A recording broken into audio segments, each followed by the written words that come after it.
मोदी सरकार ने अपने 9 साल देश में बड़ी बेबाकी से पूरे किए और वो देश की जनता के लिए कई ऐसी योजनाएं लेकर आई जिसे देश की जनता ने खुशी खुशी स्वीकार किया और मोदी सरकार की सराहना भी की। 2024 के लोकसभा चुनाव की उल्टी गिनती के साथ क्षेत्रीय ताकतों सहित सभी प्रमुख विपक्षी दल सत्तारूढ़ भारतीय जनता पार्टी को सत्ता से बाहर करने के लिए एक बड़ी राजनीतिक लड़ाई की तैयारी कर रहे हैं। पिछले कुछ वर्षों से विपक्षी दलों के कई स्थानीय, क्षेत्रीय या राष्ट्रीय स्तर के सम्मेलन नियमित आयोजित किए जा रहे हैं।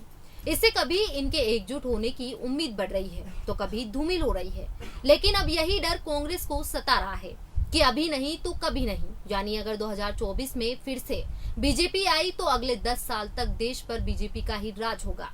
इसी बात को ध्यान में रखते हुए हाल ही में भाजपा के खिलाफ 23 जून को विपक्षी दलों की बैठक होनी तय की गई है, जिसमें तमाम दिग्गज नेता और सीएम शामिल होंगे। नमस्कार, आप देख रहे हैं देश न्यूज। आपके साथ मैं हूं रानी नागर। आज के हमारे खास प्रोग्राम में हम जानेंगे कि अभी नहीं तो कभी नहीं की रणनीति विपक्षी दल कैसे अपना रहा है। देश भर में भाजपा के खिलाफ विपक्षी एकता के लिए 3 बार बैठक टलने के बाद आखिरकार चौथी बार फिर से एक नई तारीख तय कर ली गई है। पटना में 23 जून को विपक्षी दलों की बैठक होनी तय हो गई है। जेडीयू के राष्ट्रीय अध्यक्ष ललन सिंह ने पटना में इसकी घोषणा की।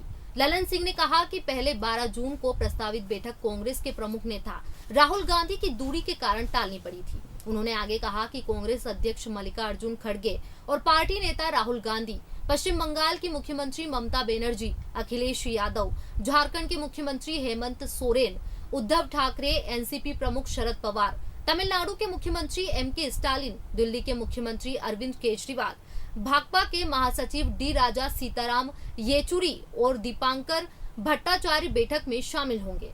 जेडीयू अध्यक्ष ने कहा कि विपक्ष एक होकर 2024 का लोकसभा चुनाव लड़ेगा। देश में आज अघोषित इमरजेंसी लागू है। कोई कुछ नहीं बोल सकता है। कोई अपनी जुबान से एक शब्द निकालता है तो उस पर तुरंत उनके खिलाफ कार्रवाई शुरू हो जाती है। इसलिए आज विपक्ष को एकजुट होने की जरूरत है। देश को बीजेपी मुक्त बनाने की जरूरत है। विपक्षी एकता इसमें एक अहम भूमिका निभाएगा। इस बैठक को लेकर बिहार के उप मुख्यमंत्री तेजस्वी यादव ने कहा कि बीजेपी 2024 को लेकर डरी हुई है। लगभग 15 पार्टियां बैठक में आ रही है और सभी पार्टियों के सिर्फ प्रतिनिधि नहीं, नेता भी आ रहे हैं। कांग्रेस की ओर से मल्लिकार्जुन खड़गे और राहुल गांधी दोनों आ रहे हैं। इस बैठक के बाद एक सकारात्मक रिजल्ट आएगा। लालू यादव और नीतीश कुमार समेत हम लोग भी चाहते हैं कि विपक्ष एकजुट हो। आगे तेजस्वी यादव ने कहा कि आज देश की जो स्थिति है उसमें लोकतंत्र पर प्रहार किया जा रहा है और संविधान के साथ छेड़छाड़ की जा रही है। ऐसे में बीजेपी को हटाने के लिए हम सब एक साथ बैठकर आगे की रणनीति बनाएंगे। इधर दिल्ली के मुख्यमंत्री अरविंद केजरीवाल दिल्ली के अपने एजेंडे के तहत भी सबसे समर्थन मांग रहे हैं और इसे भी विपक्षी एकता की दिशा में एक कोशिश के तौर पर ही देखा जा रहा है। अरविंद केजरीवाल की अखिलेश यादव से मुलाकात के दौरान भी विपक्षी एकता के सवाल पर बातचीत हुई है, लेकिन केजरीवाल अभी पटना जाएंगे या नहीं, यहाँ अभी तय नहीं है। एक जमाने में विपक्षी एकता की यहाँ पहल सीपीएम के तत्कालीन महासचिव हरकिशन सिंह सुरजीत ने की थी। 1996 से 1997 में कांग्रेस के खिलाफ भाजपा समेत सभी विपक्षियों को एकजुट करने और राष्ट्रीय मोर्चा बनाने की पहल हो या फिर 2004 में भाजपा के खिलाफ कांग्रेस समेत तमाम विपक्षियों को जोड़कर यूपीए को मजबूत करने की पहल, हरकिशन सिंह सुरजीत ने 2 महत्वपूर्ण मौके पर राजनीतिक जरूरतों को देखते हुए गठबंधन की राजनीति की नई परिभाषा गढ़ी थी। दरअसल वामपंथी पार्टियों की ताकत और मुख्य धारा की राजनीति में उनकी हैसियत का अंदाजा हमेशा से सभी दलों को रहा है। तब मुलायम सिंह भी थे, ज्योति बसु जैसे नेता थे, शरद यादव थे और सियासत का स्तर इतना नहीं गिरा था। राजनीतिक महत्वाकांक्षाएं तब भी थी, अब भी है, लेकिन अब की स्थितियां पहले से अलग है। ज्यादातर पार्टियों का नेतृत्व बदल गया है।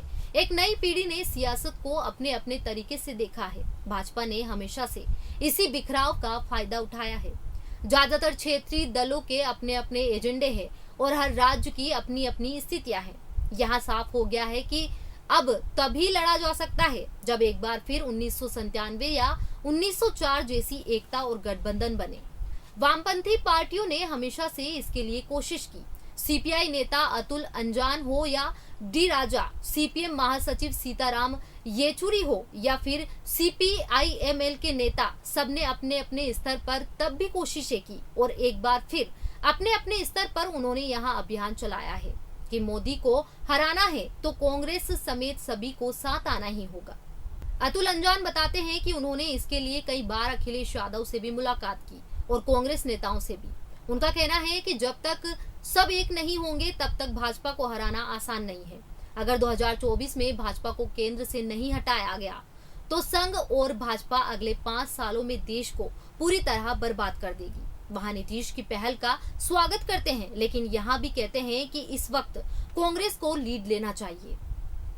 सीताराम येचुरी का भी यही मानना है कि राहुल गांधी की भारत जोड़ो यात्रा ने जो माहौल बनाया और खड़गे के अध्यक्ष बनने के बाद कांग्रेस में जो आक्रामकता दिखाई दे रही है, उसी का असर है कि कर्नाटक में ऐसे नतीजे आए और जनता ने खुलकर ये संदेश दे दिया है कि अब जनता भाजपा से निजात पाना चाहती है।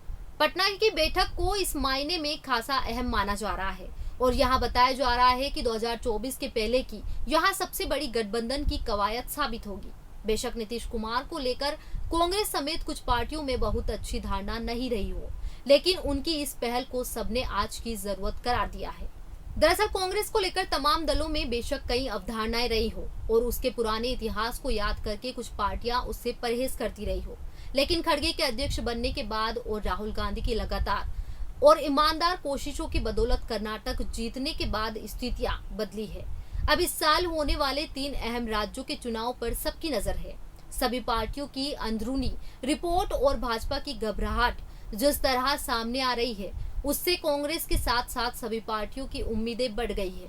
बेशक भाजपा विपक्ष की इस कवायद पर तंज कस रही हो, उनके आपसी विवाद और महत्वाकांक्षाओं की बात कर रही हो, लेकिन भीतर ही भीतर इस गठबंधन को लेकर उसकी चिंता बढ़ी हुई नजर आ रही है। पुराने अनुभव देखें तो साफ है कि गठबंधन की सरकारें आपसी टकराव और निजी महत्वाकांक्षाओं की शिकार होती रही और ज्यादा नहीं चली, लेकिन एनडीए के मुकाबले यूपीए के प्रयोग ने यह भी साबित किया कि जब तक सब साथ नहीं आएंगे भाजपा के मजबूत किले को तोड़ा नहीं जा सकता।